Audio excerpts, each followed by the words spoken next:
Shoutout nga pala kay Sir Archie Salvador ng National University Guidance Services Office sa Manila. Naku, may problema ako kasi hindi ko alam paano sasabihin to sa magulang ko. Kaso hindi ko naman masabi sa mga tropa ko, baka pagtawanan nila ako o kaya baka mamaya ma-trending ako sa school group namin lalo sa social media. Kanino kaya ako pwedeng lumapit? Bilang estudyante, napakahalaga na lumapit sa inyong pinakamalapit na guidance counselor lalo na kung ikaw ay merong problema mapapersonal o mapaskwelahan.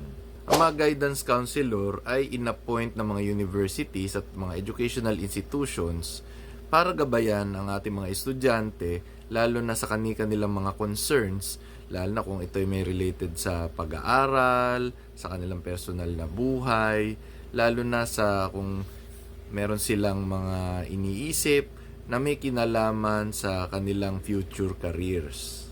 Minsan, kung kinakailangan nilang kausapin na magulang na estudyante para pag-usapan at para masolusyonan ang kanilang mga problema, handa ka dapat itong gawin. Kaya yung mga hotline, kumbaga ready sila na hingin ang mga contact details sa mga estudyante provided na ito ay kanilang gagalangin sa ngalan ng data privacy.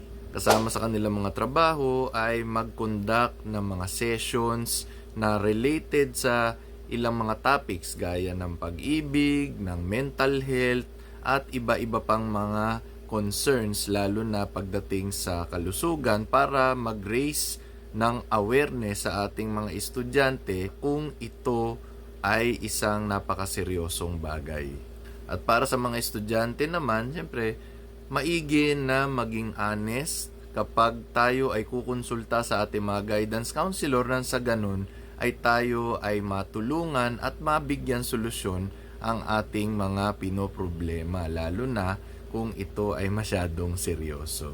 Kaya po tayo may mga guidance counselor na may mga kakaibang estilo na nang sa ganun ay mas maging open ang ating mga estudyante sa pagkonsulta sa kanila nang sa ganun din ay mas madali nilang mabigyan ng karampatang advices at lalo na sa kanilang mga decision making. Noong panahon ng pandemic, talagang napakalaking bagay o role ang ginampanan ng ating mga guidance counselors lalo na sa mga estudyante na lubos na nahihirapan mag-cope up lalo na nung nag-shift from face-to-face to online setup. At hanggang ngayon, meron pa rin siyempre mga nagkakaroon ng mga problema. Kaya napakalaking bagay talaga na andito sila para tumulong para sa atin, lalo na sa mga estudyante.